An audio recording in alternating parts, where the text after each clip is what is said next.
Welcome back to Stuff About Tutorials. Today we are talking about how to remove logo in header from WordPress.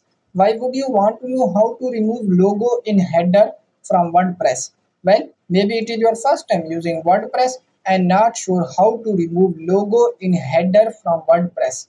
So today I am going to show you how to remove logo in header from WordPress.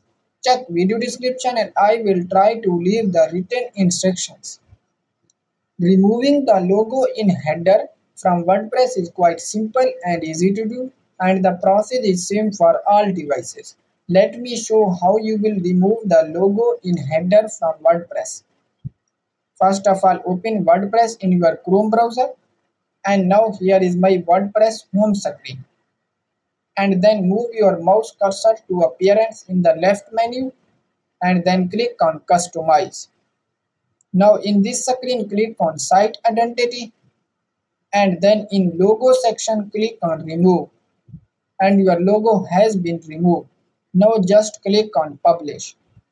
So there you go. If you were wondering how to remove logo in header from WordPress, that is the easiest way I know. If you know another way, please leave a comment below. Be sure to subscribe for more videos.